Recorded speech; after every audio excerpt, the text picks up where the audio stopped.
ফুরকানে দিন আল্লাহ ওয়ালাদের জীবন চরিত্র নিয়ে আলাপ আলোচনা হয়ে থাকে। ওই মাজলিসে মানুষ যাবে, মানুষ বসবে, কোরআনের আলাপ আলোচনা শুনবে, হাদিস শরীফের আলাপ আলোচনা শুনবে। শুধু শুনবে না, নিজেদের জঘন্য চরিত্রে পরিবর্তন করার নিয়ত করবে। সেখানে বসে বসে কোরআনের হাদিসের আলাপ আলোচনা শুনে নিয়ে একটা হলেও তিন শরীয়তের মাসআলা শিখে তারা বাড়িতে ফিরবেন। হে নওজোয়ান যুবকেরা, হে আমার নবী পাকের উম্মত উম্মতীরা, আল্লাহ নবী সাহাবায়ে কেরামদেরকে বলতে লাগলে, ও আমার সাহাবারা, শোনো শোনো শোনো, আল্লাহ পাক রব্বুল আলামিন ওই পৃথিবীর জমিনে ওই মজলিসে মানুষ যখন উপস্থিত হবে, ওই কোরআনের মজলিসে হাজির হবে, ওই কোরআনের মজলিসে মানুষ যখন যাবে, আল্লাহ পাক রব্বুল আলামিন মালায়েকা ফেরেশতাদেরকে বলে থাকে, ও আমার মালায়েকা ফেরেশতারা, ও আমার মালায়েকা ফেরেশতারা, তোমরা তোমাদের নূরের ডানাটাকে বিছিয়ে দাও, নূরের ডানাখানা বিছিয়ে দাও। আর তোমাদের নূরের ডানার উপর দিয়ে হেঁটে হেঁটে হেঁটে হেঁটে আমার ওই সমস্ত বান্দা বান্দিরা হেঁটে হেঁটে যাবে। কোথায় যাবে? অমুক জায়গার কোরআনের মজলিস হচ্ছে, দ্বীন শরীয়তের মজলিস হচ্ছে, ইজমা কিয়াসের মজলিস হচ্ছে, যেখানে মানুষ দ্বীনের শিক্ষা পাবে, কোরআনের শিক্ষা পাবে। ও মুসলমানরা, শোনো শোনো শোনো, আল্লাহ পাক রব্বুল আলামিন মালায়েকা ফেরেশতাদেরকে বলে থাকে, ও আমার মালায়েকারা, তোমরা তোমাদের নূরের ডানাটাকে বিছিয়ে দাও। আর একটু জোরে বলতে, নূরের ডানার উপর দিয়ে হেঁটে হেঁটে মজলিসে আমরা এসে বসেছি। যদি নিয়ত ঠিক থাকে, মজলিসে যাব, মজলিসে বসবো, একটা হলেও মাসআলা শিখে বাড়িতে আসবো, বলি ইনশাআল্লাহ।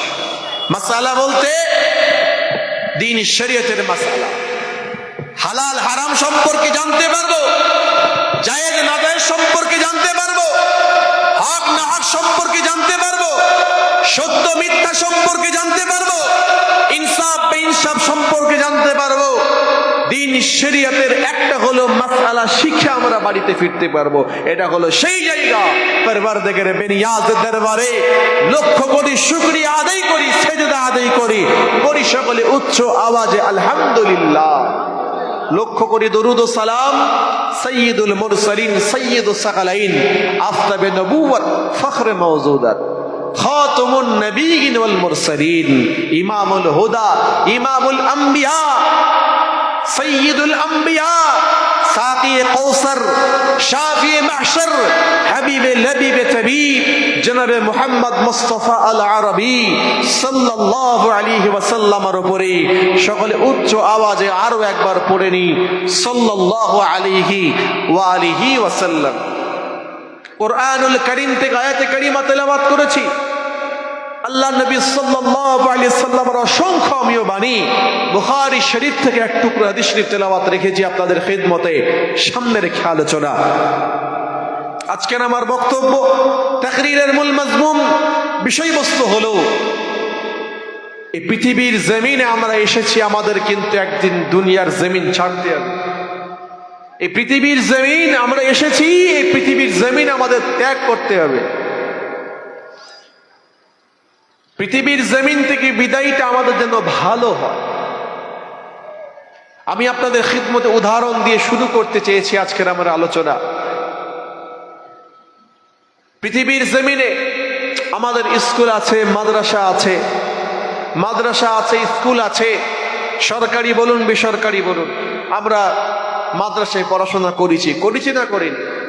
যে পড়াশোনা করেছি, সেই মাদ্রাসার শ্রেণীকক্ষ আছে না আছে? আছে না নেই বলুন? শ্রেণীকক্ষ আছে না নেই? যে রুমের ভেতরে ছাত্ররা বসে থাকে সারিবদ্ধভাবে, ফার্স্ট বেঞ্চ, তারপরের বেঞ্চ, এমন করে করে বেঞ্চ সাজানো থাকে, চেয়ার সাজানো থাকে, লাস্ট বেঞ্চ পর্যন্ত সমস্ত ছাত্ররা বসে থাকে। আর একটা টেবিল থাকে সামনের দিকে, তার সাথে একটা চেয়ার থাকে। কে বসে বলুন? শিক্ষক বসে, তাই তো নাকি? শিক্ষক বসে। চলুন এতটুকু মাথায় রাখুন, এই পৃথিবীর জমিনটা হলো পরীক্ষার হল মাত্র। কি বললাম? পৃথিবীর জমিন পরীক্ষার হল মাত্র। তো শিক্ষক বসে আছে, সমস্ত ছাত্ররা বসে আছে। শিক্ষক ছাত্রদের দিকে তাকিয়ে একটা প্রশ্ন ছুড়ল, বলো ভারত কবে স্বাধীন হয়েছে? কি বলল শিক্ষক? কি বললেন? ভারত কবে স্বাধীন হয়েছে? 1947, 15ই আগস্ট। তো শিক্ষকের প্রশ্নের উত্তর সবাই দিয়েছে, প্রথম বেঞ্চ থেকে নিয়ে লাস্ট বেঞ্চ পর্যন্ত সবাইকে একে একে দাঁড় করানো হয়েছে। সবাই উত্তর দিয়েছে, একটাই উত্তর, আমার সোনার ভারত স্বাধীন হয়েছে 1947 সাল 15ই আগস্ট। কিন্তু আমার প্রশ্ন আপনাদের কাছে, শিক্ষক কি সমস্ত ছাত্রদের উত্তর পেয়েই, উত্তর নিয়েই কি সিদ্ধান্ত নিয়েছে ফার্স্ট বেঞ্চ থেকে নিয়ে লাস্ট বেঞ্চ পর্যন্ত আমার কোন ছাত্রটা ভালো ছাত্র, কোন ছাত্রটা ফাঁকিবাজ ছাত্র, কোন ছাত্রটা ফার্স্ট ডিভিশনে পাশ করেছে, কোন ছাত্রটা লাস্ট ডিভিশনে পাশ করেছে, এটা কি সিদ্ধান্ত নিয়েছে? নেয়নি। কারণ উত্তর সবাই দিয়েছে, সঠিক উত্তর সবাই দিয়েছে। শিক্ষক বলল, না, এ উত্তরে কাফি নয়, যথেষ্ট নয়, প্রমাণ তোমায় দিতে হবে। তুমি একজন ভালো ছাত্র, কি করতে হবে?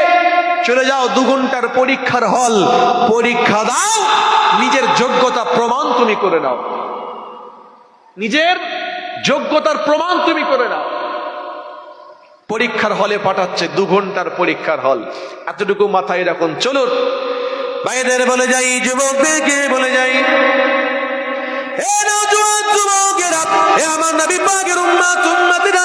আল্লাহ পাক রব্বুল আলামিন পৃথিবীর সৃষ্টির আগে, আদম সন্তানদের সৃষ্টির আগে আল্লাহ পাক রব্বুল আলামিন সমস্ত কিছু সৃষ্টি করার আগে আল্লাহ পাক রব্বুল আলামিন মনুষ্য জাতিকে সৃষ্টি করবেন বলে মনস্থ করেছিলেন।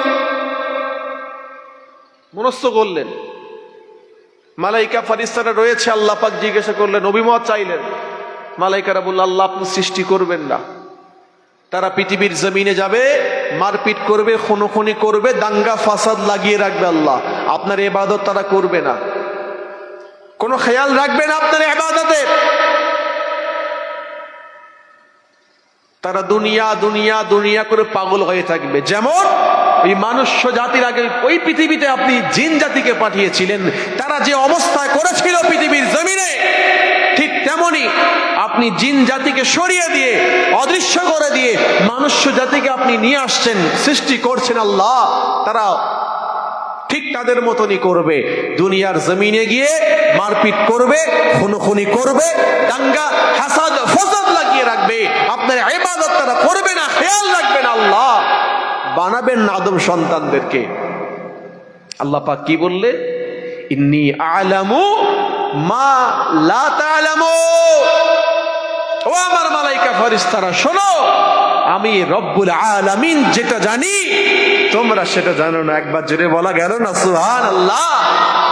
আল্লাহ পাক আমাদের বানালেন নবীনা আদম আলাইহিস সালাতু ওয়াস সালাম থেকে নিয়ে কিয়ামতের আগের মুহূর্ত পর্যন্ত আল্লাহ পাক রব্বুল আলামিন প্রত্যেকের রূহকে আল্লাহ সৃষ্টি করলেন। সৃষ্টি করে নিয়ে একটা জায়গায় ডাকলেন। প্রত্যেকটা আমরা যে মনুষ্য জাতি, এই আদম সন্তানদের আল্লাহ পাক জীবনকে 4টি ভাগে ভাগ করে দিয়েছেন। কটি ভাগে? জোরে বলুন, জোরে বলুন। 4টি ভাগে ভাগ করে দিয়েছেন। 1 নম্বর হলো আমাদের জীবনের 1 নম্বর প্রথম ভাগ ছিল আলামে আরওয়াহ, রূহের জগতে আমরা ছিলাম। শুনছেন কি বলছি? আমিও ছিলাম, আপনারাও ছিলেন। কোথায় সেটা? রূহের জগৎ। জীবনের প্রথম নম্বর ভাগে আমরা ছিলাম। তারপরে জীবনের দ্বিতীয় ভাগ কোথায়?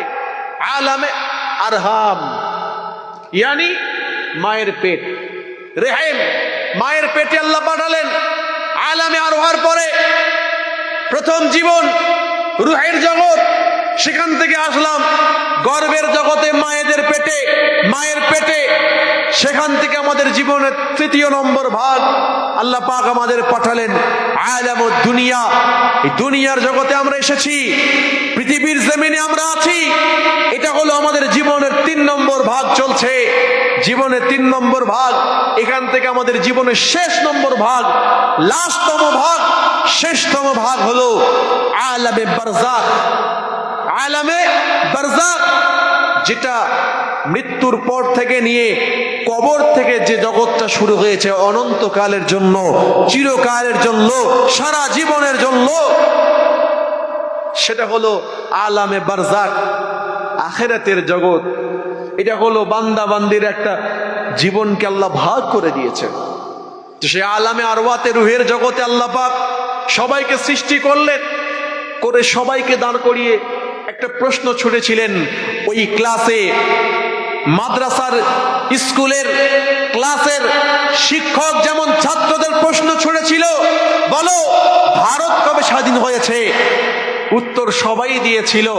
ঠিক তেমন খেয়াল করুন, রাব্বুল আলামিন আল্লাহ পাক আমাদের পরওয়ারদিগার বেনিয়াজ, তিনি ওই রুহের জগতে নবিয়ুনা আদম আলাইহিস সালাতু ওয়াস সালাম থেকে নিয়ে কিয়ামতের আগের মুহূর্ত পর্যন্ত যে বান্দা বান্দি দুনিয়ার জমিনে আসবে, প্রত্যেককে আল্লাহ দাঁড় করিয়ে ওই শিক্ষকের মতন একটা প্রশ্ন ছুড়ে দিয়েছিলেন।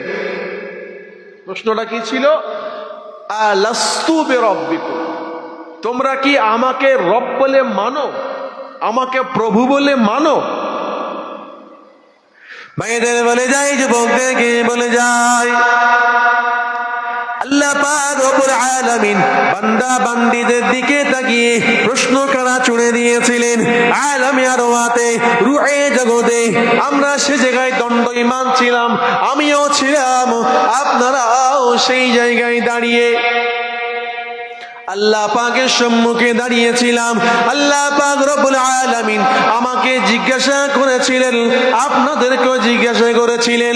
সমস্ত বান্দা বান্দীদের দিকে লক্ষ্য করে আল্লাহ প্রশ্ন করলেন, বলো আমাকে তোমরা রব বলে মানো কিনা? হে নওজোয়ান যুবকেরা, হে আমার নবী পাকের উম্মতিরা, আল্লাহ পাক রব্বুল আলামিন বান্দা বান্দীদেরকে জিজ্ঞাসা করলেন, আলাস্তু বিরাব্বিকুম, তোমরা কি আমি আল্লাহকে রব বলে মানো, প্রভু বলে মানো, খালিক বলে মানো, মালিক বলে মানো? আমরা আল্লাহ পাককে ওই আলামে আরওয়াতে, রূহের জগতে আল্লাহ পাককে কি জবাবটা দিয়েছিলাম? ও রব্বি আল্লাহ পাক, ক্বালু বালা, আল্লাহ পাক আমরা আপনাকে এক খালিক বলে মেনে নিলাম, এক রব বলে মেনে নিলাম, এক প্রভু বলে মেনে নিলাম, এক পরওয়ারদিগার বেনিয়াজ বলে মেনে নিলাম। জোরে বলতে হবে। আমরা সবাই এক বাক্যে আল্লাহকে জবাব দিয়েছিলাম, আল্লাহ আপনাকে রব বলে মানি। সেই রুহের জগতে সবাই আল্লাহকে জবাব দিলাম, আল্লাহ আপনাকে রব বলে মানি।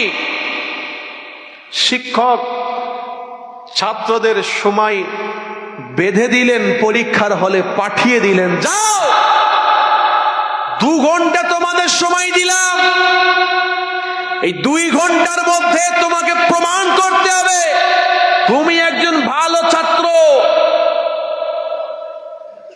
পরীক্ষার হলে চলে গেল, 2 ঘন্টা সময় হলো, পরীক্ষা দিল, ঘন্টা পড়ে গেল, খাতা জমা পড়ে গেল, ক্লাস থেকে, হল রুম থেকে তাকে বের করে দেওয়া হলো। হলো না? হলো না? জোরে বলুন। সময়টা কিন্তু বাধা, 2 ঘন্টা। পরীক্ষা দেওয়ার পরে ছাত্র কি থাকতে পারে ক্লাসের মধ্যে, হলের মধ্যে? জোরে বলুন। থাকতে পারবে? পারবে না। কি বলবে? পরীক্ষা দেওয়া হয়ে গেছে, বসে আছো কেন, চলে যাও। ক্লাসের মধ্যে ভালো ছাত্র আছে, ফাঁকিবাজও আছে, আছে না নাই? জোরে বলুন, আছে না নাই? ফার্স্ট বেঞ্চে যে বসে থেকে ফার্স্ট ডিভিশন পাস করে, ফার্স্ট র্যাঙ্ক করে, র্যাঙ্কিং স্টুডেন্ট, সেও যেমন থাকে, লাস্ট বেঞ্চে ফাঁকিবাজ সেও থাকে। পড়াশোনা করে না, সিলেবাস কমপ্লিট করে না, পরীক্ষার হলে গিয়ে শুধু খোঁচাখুঁচি করে। করে না? করে না? যে পরীক্ষার হলে গিয়ে কই রে, পেনের মুখটা খোলা আছে, খোঁচা মারে পেনের মুখ দিয়ে। বল না একটু ধরিয়ে দে, 1-এর দাগেরটা ধরিয়ে, 2-এর দাগের, 3-এর দাগের একটু ধরিয়ে দে, বলে দে। একে ওকে ডাকাডাকি, এর দিকে তাকায় ওর দিকে তাকায়, সময় এই করে নষ্ট করে দেয়। ঘন্টা পড়ে গেল, পরীক্ষা তার দেওয়া হলো না। সবাই বাইরে বেরিয়েছে, ও বাইরে বেরিয়েছে। ভালো ছাত্র প্রশ্নপত্র দেখে বলছে 98 পাবো 100%-এ, 100-এর মধ্যে 98 আমি পাবো, কনফিডেন্স নিয়ে একদম 100%। 100 মার্কে উত্তর দিয়েছি ঠিকই, কিন্তু আমি 98-97 পেতে পারি। ফাঁকিবাজ তো বাইরে বেরিয়েছে, ও প্রশ্নপত্র মিলাতে গিয়ে চোখ তো কপালে উঠে গেছে। কি ব্যাপার? না, আমার জানা উত্তরগুলো আমি রেখে চলে এসেছি, জানা উত্তর রেখে চলে এসেছি। কেন তার এই অবস্থা হলো? তার এই অবস্থা হওয়ার কারণটা একটাই ছিল, পরীক্ষার হলে প্রশ্নপত্র ভালো করে নিজের সময় দেখেনি। ভালো ছাত্র শুধু সময় দেখতো, প্রশ্নপত্র মিলাতো, সময়ের দাম দিয়েছিল। 2 ঘন্টার মধ্যে কভার করতে হবে আমাকে, সমস্ত প্রশ্ন উত্তর আমাকে দিতে হবে। তবেই তো। ফাঁকিবাজ কি করেছে? ও তো না কোনো সময়ের দিকে খেয়াল ছিল না কিছু, কতক্ষণে কার কাছ থেকে, এর কাছ থেকে, ওর কাছ থেকে নিয়ে আমাকে খাতা ভর্তি করতে হবে। মানে এমত অবস্থায় যখন মনে পড়েছে, ইস, এটা তো আমার জানা ছিল, উত্তরটা লিখে আসতে পারলাম না, আমি ছেড়ে গেল না, 2-এর দাগে তো ওর দেখে দেখে লিখছিলাম তাই। এখন বলুন আপনাদেরকে আমার প্রশ্ন, ওই ফাঁকিবাজ ছাত্রটা প্রশ্নপত্র নিয়ে গিয়ে যদি স্যারকে দেখাই, স্যার একবার আমার খাতাটা দেন, আমার জানা উত্তর কটা ছিল আমি লিখে দিয়ে আসতে চাই বা লিখতে চাই, খাতাটা প্লিজ একবার দিন আমাকে, give me answer paper sir please. জোরে বলুন, সেই শিক্ষক তাকে পুনরায় খাতা দেবে বলে প্রস্তুত থাকবে? জোরে বলুন, জোরে বলুন। থাকবে না। কেন? কি বলবে? পরীক্ষা তোমার দেওয়া হয়ে গেছে, সময় তোমার শেষ হয়ে গেছে, পুনরায় পরের বছর তুমি প্রস্তুতি নিয়ে ট্রাই করে দেখতে পারো। ভাইদের বলে যাই, যুবকদেরকে বলে যাই, আমি আপনাদের খিদমতে এই উদাহরণটা দিয়ে বোঝাতে চেয়েছি, আল্লাহ পাক রব্বুল আলামিনের সম্মুখে আমরা দাঁড়িয়েছিলাম। আল্লাহ পাক রব্বুল আলামিন আমাদেরকে জিজ্ঞাসা করলেন, ও আমার বান্দা বান্দীরা, বলো বলো বলো, তোমরা কি আমাকে রব বলে মানো, আমাকে খালিক মালিক বলে মানো, আমাকে প্রভু বলে মানো, আমাকে এক সৃষ্টিকর্তা বলে মানো কিনা তোমরা আমাকে বলো। হে নওজোয়ান যুবকেরা, হে আমার নবী পাকের উম্মত-উম্মতীরা, আমরা আল্লাহ পাককে সেই দিন জবাব দিয়েছিলাম, আল্লাহ পাক আপনাকে আমরা রব বলে মানি, খালিক বলে মানি, মালিক বলে মানি, এক সৃষ্টিকর্তা বলে মানি। আল্লাহ পাক রব্বুল আলামিন বান্দাদের বললেন, দাঁড়াও, প্রমাণ তোমায় দিতে হবে। তুমি আমাকে রব বলে মানো বলেছো, এটার প্রমাণ তোমাকে আমাকে দিতে হয়। চলে যাও চলে যাও চলে যাও, দুনিয়া নামক পরীক্ষা করে তোমরা চলে যাও। এ নওজোয়ান যুবকেরা, আল্লাহ পাক রব্বুল আলামিন দুনিয়া নামক পরীক্ষা হলে আমাদেরকে পাঠিয়ে দিয়েছেন। ওই পরীক্ষা হলেও কিন্তু আল্লাহ পাক সময় বেঁধে দিয়ে পাঠিয়েছেন। কারোর জন্য 40 বছর, কারোর জন্য 50 বছর, কারোর জন্য 60 বছর, কারোর জন্য 70 বছর, কারোর জন্য 20 বছর, কারোর জন্য 15 বছর, কারোর জন্য 100 বছর। এ নওজোয়ান যুবকেরা, এ আমার নবী পাকের উম্মত-উম্মতীরা, এই পৃথিবীর জমিনে আমরা পরীক্ষা দিতে এসেছি ভাইজান। আমাদের সময় নষ্ট করলে চলবে না। ওই ফাঁকিবাজ ছাত্রের মতো এর দিকে ওর দিকে তাকিয়ে কোনো লাভ হবে না। নিজের আমল করুন, নিজের জিন্দগি তৈরি করুন, হালালের উপরে তৈরি করুন, হালালের উপরে তৈরি করুন, জায়েজের উপরে তৈরি করুন, সত্যের উপরে তৈরি করুন, ইনসাফের উপরে তৈরি করুন, হকের উপরে তৈরি করুন। হে নওজোয়ান যুবকেরা, হে আমার নবী পাকের উম্মত-উম্মতীরা, এই পৃথিবীর জমিনে ঘন্টা পড়ে গেলে সময় শেষ হয়ে যাবে। আজরাইল আলাইহিস সালাতু ওয়াস সালাম চলে আসবে, জানটা কবজ করে নেওয়া হবে, আমলনামা অর্থাৎ খাতা নিয়ে নেওয়া হবে।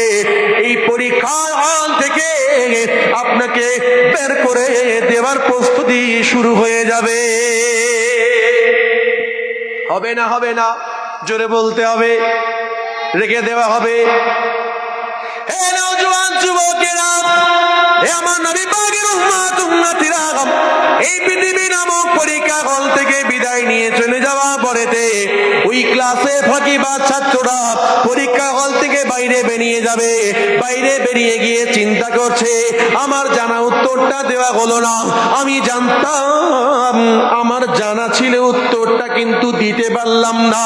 ঠিক সেই রকম এই পৃথিবী নামক পরীক্ষা হল থেকে আল্লাহ পাকের জমিনের পরীক্ষার্থী, আল্লাহ পাকের বান্দা বান্দিরা এই পৃথিবী নামক পরীক্ষা হল ত্যাগ করবে, পৃথিবী নামক পরীক্ষা হল ত্যাগ করে চলে যাবে।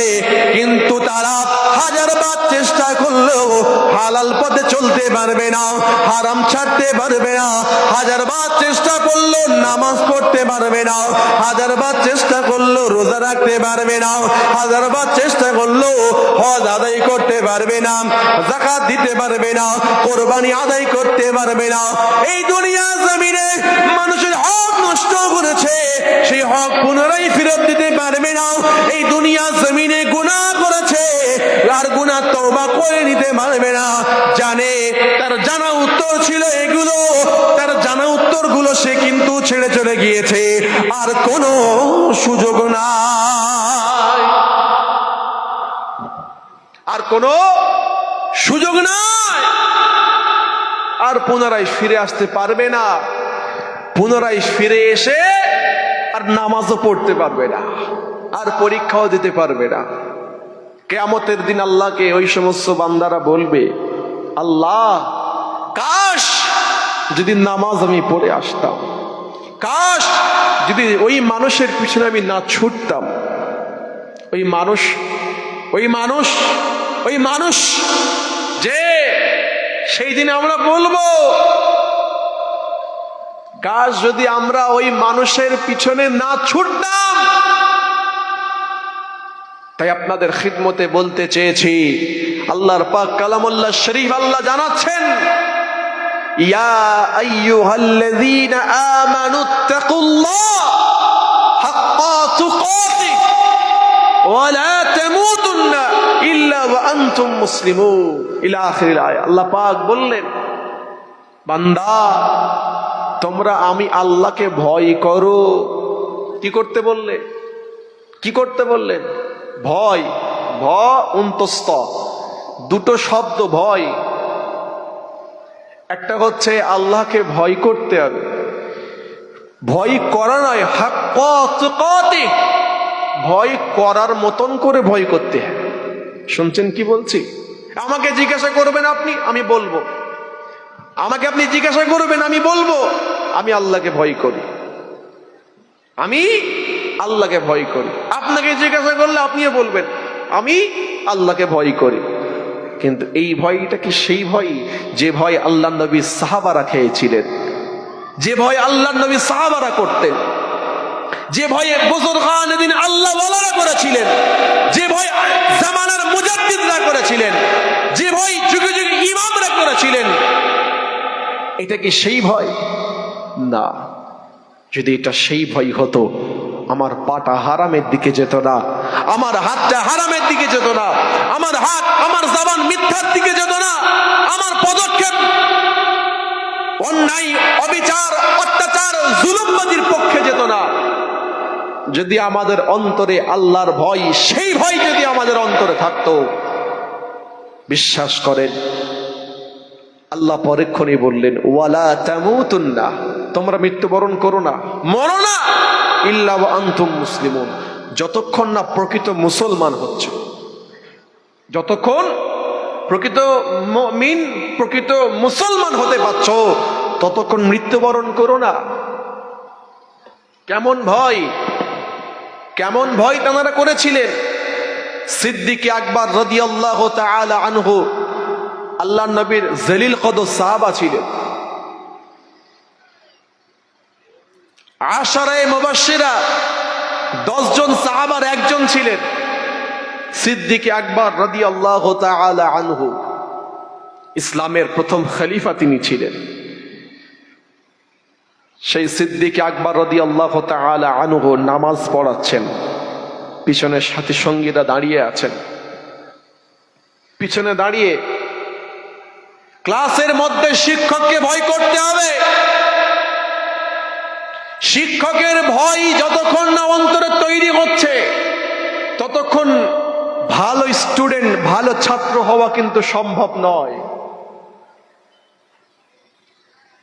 আর এই ভয় একমাত্র, কেবলমাত্র, শুধুমাত্র দ্বীনি প্রতিষ্ঠানেই এই শিক্ষা দেওয়া হয়।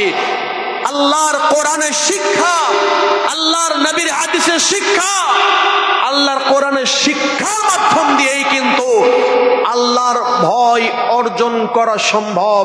নচেত কোন শিক্ষা দিয়ে আল্লাহর ভয় অর্জন করা সম্ভব নয়। শুনছেন কি বলছি? পৃথিবীর জমিনে ইতিহাস সাক্ষী রয়েছে, ইতিহাস প্রমাণ রয়েছে। এই পৃথিবীর জমিনে কত স্কুল আছে, কত ইউনিভার্সিটি আছে। ওই সমস্ত স্কুল বলেন, ইউনিভার্সিটি বলেন, কলেজ বলেন, স্টুডেন্টস তারা ফারেগ হচ্ছে, তারা কমপ্লিট করছে, মাস্টার্স কমপ্লিট করছে, গ্রাজুয়েট কমপ্লিট করছে, পোস্ট গ্রাজুয়েট কমপ্লিট করে তারা ফারেগ হচ্ছে, বড় বড় ডিগ্রি অর্জন করছে। তথাপিও আজকে ইতিহাস সাক্ষী, আজ প্রমাণ রয়েছে, বড় বড় ডিপার্টমেন্ট গুলো খোবলা হয়ে গেছে, টেবিলে তলা দিয়ে টাকা পয়সা লেনদেন চলছে না। জোরে বলুন, এ কথা কি বলছি বুঝতে পারছেন না? তাহলে শিক্ষা কোথায়? এ তলার হাত কে বন্ধ করেছে? তলার হাত কিভাবে বন্ধ হবে? তলার হাতটা আপনি বাড়াচ্ছেন, কাঁপছে না, বুকটা কাঁপছে না, হাতটা কাঁপছে না, টেবিলের তলা দিয়ে হাত চলে যাচ্ছে। বিশ্বাস করুন, একমাত্র, কেবলমাত্র, শুধুমাত্র দ্বীনের শিক্ষা, আল্লাহর কোরআনের শিক্ষাই একমাত্র পারে আপনাকে একজন খাঁটি মুসলমান বানাতে, শ্রেষ্ঠ একজন পুরুষ বানাতে, একজন বান্দা বানাতে, একজন এমপ্লয়ি বানাতে। প্রত্যেকটা ডিপার্টমেন্টে নিজের কাছে সচ্চা, পরিষ্কার রাখাটাই হলো একটা ইমানদারের পরিচয়। আর এই পরিচয় একমাত্র কোরআন আপনাকে দেবে, আর অন্য কোনো শিক্ষা আপনাকে দিতে পারে না। কথা কি বলছি বুঝতে পারছেন না? এটা প্রমাণ। সেজন্য ছেলে মেয়েদের, বাচ্চাদের দ্বীনের শিক্ষা দেবেন। জেনারেল শিক্ষার পাশাপাশি ইসলাম, দ্বীন, শরীয়তের শিক্ষা দেবেন। এটা আপনাদের উপরে, আমাদের উপরে আল্লাহর হুকুম, দিতেই হবে। না দিলে জবাব দিয়ে হতে হবে। কথা ঠিক বলছে না ভুল বলছে? যে নিজে ঠিক হন, ঠিক হওয়ার চেষ্টা করেন, নিজের সন্তানকেও দ্বীনের শিক্ষা দিয়ে বড় করার চেষ্টা করেন। আল্লাহ আমাদের তৌফিক দান করে, পড়ি সকলে আল্লাহুম্মা আমিন। ভয় থাকতে হবে। এই ভয়ের মাধ্যম দিয়েই সন্তান হারাম হালাল সম্পর্কে জানবে, জায়েজ নাজায়েজ সম্পর্কে জানবে, সত্য মিথ্যা সম্পর্কে জানবে, হক না হক সম্পর্কে জানবে। জি হ্যাঁ, প্রত্যেকটা ডিপার্টমেন্ট তাকিয়ে দেখতে হয়, প্রত্যেকটা জায়গা দেখলে দেখতে পাওয়া যায়। সেটা স্কুল বলেন, মাদ্রাসা বলেন, প্রত্যেকটা জায়গায় তাকিয়ে দেখুন পার্থক্য। যদি আপনার অন্তরের মধ্যে বিবেক বিবেচনা করার ক্ষমতা থাকে, তবেই একমাত্র আপনি পারবেন। বড় বড় সেক্টর, বড় বড় ডিপার্টমেন্ট সব ধসে পড়ে গেছে, ধ্বংস হয়ে গেছে। যে সব ধ্বংস হয়ে গেছে, একটা সিগনেচার করাতে যাবেন, দাও, কি বলছি বুঝতে পারছেন না? একটা সই করাতে যাবেন, দাও, টেবিলের তলা দিয়ে দাও, ওপর দিয়ে দিলে হবে না, তলা দিয়ে। একবার নিজেকে আয়নার সামনে দাঁড় করা, একবার আয়নার সামনে দাঁড় করা। কেন হুজুর দাঁড় করাবো না? নিজেকে আপনি ইমানদার বলে দাবি করেছেন, নিজেকে আপনি মুসলমান বলে দাবি করলেন, নিজেকে আপনি একজন মুত্তাকি বলে দাবি করলেন, নবীর উম্মত বলে দাবি করলেন, নবীর আশিক বলে দাবি করলেন। ওই জন্য আপনাকে বলছি, একবার আয়নার সামনে একবার দাঁড়ান, ভাইজান, জীবনটা তৈরি করুন, জীবনটা পরিবর্তন করুন। এটা হলো পরীক্ষার হল। পরীক্ষা দিচ্ছি আমলে জিন্দেগি তৈরির মাধ্যম দিয়ে আমাদের পরীক্ষায় সাফল্য অর্জন করতে হবে।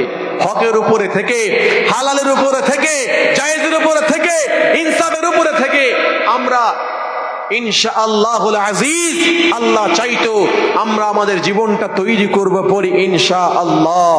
একবার মুহাব্বতের সাথে দরুদ শরীফ, আল্লাহুম্মা সাল্লি আলা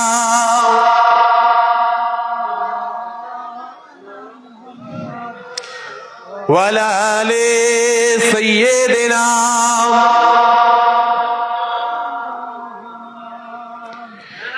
যেদিকে যায় মোর দৃষ্টি দেখি তব অপরূপ সৃষ্টি, দেখি যত বিমোহিত হয় মন, অনুভবে খুঁজি প্রভু তোমায় তখন। জোরে বলা গেল না? সুবহানাল্লাহ। কলিজা দিয়ে বলা গেল না? আপনারা খুশি তো নাকি? আমি বলবো নাচ শরীফটা পড়বো, হামদ শরীফটা পড়বো। কতজন শুনতে চান না? হাত তুলুন তো দেখি। হ্যাঁ, দেখেছেন? আমি বলেছি কতজন শুনতে চান না? হাত তোলেন। সবাই হাত তুলে ফেলেছেন কম বেশি। তাহলে কি আওয়াজ শুনছে? আমি বলাতে বেদেক মারবনি, আপনারা কি শোনাতে বাম্পার লাগাবেন না নাকি? যে খুব খেয়াল করতে হবে, আজকে আমরা পিছিয়ে এজন্যই আমরা আবেগ দিয়ে চলছি, বিবেক দিয়ে নয়। খুব সাবধানে মুসলমান, শেষ সময় চলছে, খুব সাবধানে পা ফেলতে হবে। একদম ভাবনা চিন্তা করে পা মজবুত করে শক্ত করে পা ফেলতে হবে। হড়কে গেলে হবে না। চমক দেখে, বাঁধ স্টাইল দেখে, লুক দেখে, আউটলুকিং দেখে ভড়কে গেলে হবে না। বুঝতে হবে ভেতরে কি আছে, আগে জানুন, তারপরে প্রত্যেকটা ক্ষেত্রে। তাই কবিতার ভাষাই বলছে। তো কতজন শুনতে চান একটু হাতটা তোলেন না দেখি। কতজন শুনতে চান হাত তোলেন তো দেখি একবার।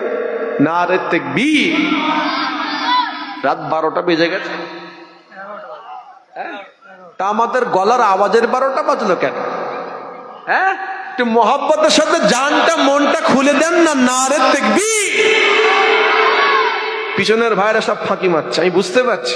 যা হচ্ছে সামনের দিক দিয়ে যাক না, আমাদের উপরে কেন হবে? আমরা আওয়াজটা স্লো করে দিলে হবে কি, তাই তো নাকি? আপনারা সব চুপ থাকেন তো, সামনের দিকের ভাইরা, পিছনের ভাইরা তাকবীর দেন। নারে তাকবীর। সবাই একসাথে নারে তাকবীর। নারে তাকবীর। সিলসিলায়ে হক ফুরফুরা শরীফ, সিলসিলায়ে হক মুজাদ্দিদুজ জামান, আহলুস সুন্নাত ওয়াল জামাত, মাদ্রাসার বাস্তবিক সালে সালাম। নারে তাকবীর। কবিতার ভাষাই বলছে, যেদিকে যায় মোর দৃষ্টি দেখি তব অপরূপ সৃষ্টি, দেখি যত বিমোহিত হয় মন, অনুভবে খুঁজি প্রভু তোমায় তখন। যেদিকে যাই মোর দৃষ্টি দেখি তব অপরূপ সৃষ্টি। এই কুল কায়নাত কে বানিয়েছে? জোরে বলুন, আল্লাহ পাক বানিয়েছেন। শুধু বলেছেন কুন ফায়াকুন, শুধু বলেছেন হয়ে যাও, সাথে সাথে হয়ে গিয়েছে। জোরে বলুন না সুবহানাল্লাহ। খোলা আসমান দাঁড়িয়ে আছে, খুঁটিবিহীন দাঁড়িয়ে আছে। পাহাড় পাহাড়, হাজার হাজার মাইল, হাজার হাজার ফুট উঁচু পাহাড়গুলো দাঁড়িয়ে আছে। যে আল্লাহর গাছ গাছালি, পাক পাখালি, সমুদ্র, নদী নালা, আল্লাহর প্রত্যেকটা সৃষ্টি কত নিখুঁত ভাবে আল্লাহ তিনি নিজে হাতে বানিয়েছেন, নিখুঁত ভাবে বানিয়েছেন। কবিতার ভাষাই বলছে, বান্দা যদি একবার সেই সৃষ্টি নিয়ে ভাবনা চিন্তা করে, একটা আল্লাহর সৃষ্টি নিয়ে ভাবনা চিন্তা করে, এই সৃষ্টিটার, এই জিনিসটার বানাবার কারিগরটাকে মানুষ যদি এমন বানাতে পারে, আমার আল্লাহ তাহলে কিরকম? একবার জোরে বলা গেল না সুবহানাল্লাহ। তাহলে আল্লাহর সৃষ্টি নিয়ে যদি ভাবনা চিন্তা মানুষ করে, আল্লাহর কোরআন বলছে, আল্লাহর কোরআনও বলছে, কবিতাই ভাতার ভাষাই বলছে, বান্দা যদি অন্তর দিয়ে একটু ভাবনা চিন্তা করে আল্লাহর সৃষ্টি নিয়ে, বান্দা তখন তার আল্লাহকে খুঁজে পেয়ে যায়। একবার জোরে বলুন না সুবহানাল্লাহ। কবিতার ভাষাই বলছে, যেদিকে যায় মোর দৃষ্টি দেখি তব অপরূপ সৃষ্টি, দেখি যত বিমোহিত হয় মন, অনুভবে খুঁজি প্রভু তোমায় তখন। আছো তুমি কোথায় বলো না মোরে, যাবো আমি সেটাই হোক যত দূরে। আছো তুমি কোথায় বলো না মোরে, যাবো আমি সেটাই হোক যত দূরে। বলবো কথা আমি তোমার সাথে, একা একা কেন থাকো আড়ালেতে। বলবো কথা আমি তোমার সাথে, একা একা কেন থাকো আড়ালেতে। যেদিকে যায় মোর দৃষ্টি দেখি তব অপরূপ সৃষ্টি। দেখি যত বিমোহিত হয় মন, অনুভবে খুঁজি প্রভু তোমায় তখন। ভোরের আযান আমি শুনি যখন, থাকতে পারি না আর ঘুমিয়ে তখন। ভোরের আযান আমি শুনি যখন, থাকতে পারি না আর ঘুমিয়ে তখন। মনে হয় প্রভু তুমি ডাকছো মোরে, আয়ে খোকা ছুটে আই আমার ঘরে। মনে হয় প্রভু তুমি ডাকছো মোরে, আয়ে খোকা ছুটে আই আমার ঘরে। যেদিকে যায় মোর দৃষ্টি দেখি তব অপরূপ সৃষ্টি। দেখি যত বিমোহিত হয় মন, অনুভবে খুঁজি প্রভু তোমায় তখন। আল্লাহুম্মা সাল্লি আলা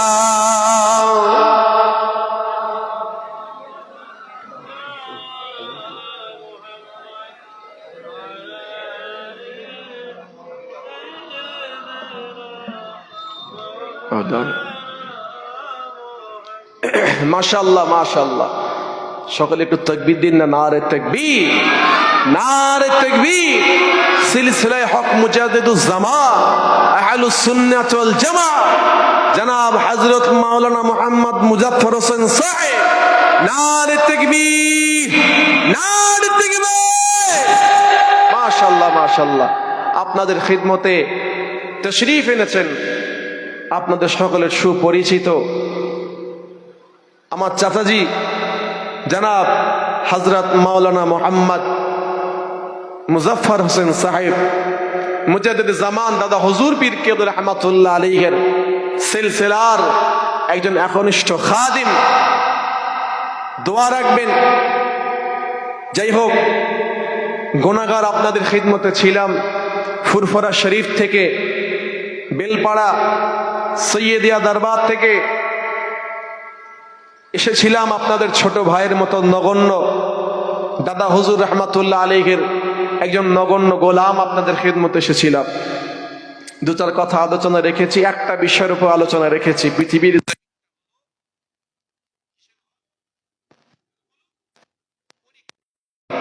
এই পরীক্ষার হলে আমরা এসেছি পরীক্ষা দেবার জন্য। আমলে জিন্দেগি তৈরি করুন। সময়, ভালো ছেলেরা কিন্তু সময়ের দিকে খেয়াল রাখে। যারা ফার্স্ট ডিভিশনে পাস করেছে, ভালো স্টুডেন্ট, তারা কিন্তু সময়ের দিকে খেয়াল রাখে। ইযা জাআ আজালুহুম লা ইস্তাখিরুন সাআতাও ওয়া লা ইস্তাকদিমুন। আল্লাহর কোরআন বলছে, ঘন্টা যখন পড়ে যাবে আজরাইল আলাইহিস সালাতু ওয়াস সালাম চলে আসবেন। একটা মুহূর্ত এইদিকে যাবে না, এইদিকে যাবে না। নিঃশ্বাস তুলেছেন, ছাড়ার সুযোগ পাবেন না। নিঃশ্বাস ছেড়ে দিয়েছেন, তোলার সুযোগ পাবেন না। কাজেই নিজের খাতা, নিজের আমলনামা কি করতে হবে? যে ওই ফাঁকিবাজের মতন এদিক ওদিক করবেন নাকি? এ কি করলো, ও কি বললো, এর কথা ওকে, ওর কথায় কেমন করে সময় নষ্ট করবেন? জোরে বলুন। তাহলে ভালো ছেলের মতন পড়াশোনা করতে হবে। যেমন পড়াশোনা করেছেন, সিলেবাস কমপ্লিট করেছেন, ইয়ানি কোরআন যেগুলো ধরতে বলেছেন ধরেছেন, যেগুলো ছাড়তে বলেছেন ছেড়েছেন। এগুলো কি বাস্তবে রূপ দিতে হবে। শুধু জেনেছেন জানাটুকু নয়। যদি জানাটুকুই আপনার সাকসেস হতো, সফলতা হতো, তাহলে আল্লাহ পাকের পৃথিবীর জমিনে পাঠাবার দরকার হতো না। সুজা রুহের জগৎ থেকে নিয়ে সোজা জান্নাতে আল্লাহ পাঠিয়ে দিতেন। কেন? সবাই তো আল্লাহকে বলেছিলেন আল্লাহ আপনাকে রব বলে মানি। কথা ঠিক কিনা বলবেন? কিন্তু আল্লাহ প্রমাণ চেয়েছেন, প্রমাণ দিতে হবে। ভালো ছাত্র, ফাঁকিবাজ ছাত্র, শিক্ষক যেমন প্রমাণ চেয়েছে, যাও সবাই জবাব দিয়েছে। ভারত স্বাধীন হয়েছে 1947 15 আগস্ট। চলবে না, মুখের কথা চলবে না। খাতা তোমায় লিখে দেখাতে আর সে ঠিক সেই রকমই মা আতাকুমুর রাসূল ফাখুযুহু ওয়া মা নাহাকুম আনহু ফান্তাহু। আল্লাহর হুকুমে যেগুলো ধরতে বলেছেন ধরবো, আল্লাহর নবী যেগুলো ছাড়তে বলেছেন ছাড়বো। এর উপরই জীবন তৈরি করে, আমলে জিন্দেগি তৈরি করে, শুধু নিজে নয় নিজের আহাল পরিবারটাকে তৈরি করে একটা জান্নাতি সুন্নতি পরিবার তৈরি করে আমরা দুনিয়ার জমিন থেকে ওই সমস্ত আল্লাহর ওলিদের মতন দুনিয়ার জমিন থেকে যেতে চাই। ওই সমস্ত ফার্স্ট ডিভিশন র্যাঙ্ক করা আল্লাহর বান্দাদের মতন আমরা দুনিয়ার জমিন থেকে যেতে চাই। সকলে পড়ি ইনশাআল্লাহ। আর আল্লাহকে ভয় করতে হবে। আল্লাহর ভয় একমাত্র দ্বীনের শিক্ষা, কোরআনের শিক্ষা যেখানে দেওয়া হয় সেখানে নিজে যাবেন, নিজের সন্তানকে সে জায়গায় পাঠাবেন। বলি ইনশাআল্লাহ। আমাদের জনাব হযরত মাওলানা মুহাম্মদ আব্দুল হামিদ সাহেব, আমি মামাজি বলি, বুঝতে পারলেন? আমার মামাজান জনাব পীরজাদা হযরত মাওলানা মুহাম্মদ সাফেরি সিদ্দিক আল কুরাইশি আমার মামাজান। তো মামাজানের সাথে সব থেকে ভালো সম্পর্ক ওনার, খুব ঘনিষ্ঠ সম্পর্ক। যাই হোক, সে সূত্রে আমিও মামা বলি, উনি আমাকে ভাগনা বলে, তাই তো নাকি? যাই হোক, আল্লাহ পাকের খিদমত করছেন, আল্লাহর কোরআনের তালিম দিচ্ছেন। শিক্ষকদেরকে নিয়ে দোয়া করবেন আপনারা, খেয়াল রাখবেন আপনারা। এখান থেকে আপনাদের সমাজকে উপহার তানারা তুলে দিচ্ছেন, তাই তো নাকি? কোরআনের পাখি আল্লাহ পাক কবুল করেন। সকলে পড়ি আল্লাহুম্মা আমিন। আল্লাহ পাক আমাদের সকলকে কবুল করেন, পড়ি আল্লাহুম্মা আমিন। আমাদের প্রত্যেকের চাল চলন, ওঠা বসা, মুআমালাত দুনিয়াদারিতে আল্লাহ পাক ভুল ত্রুটি হয়ে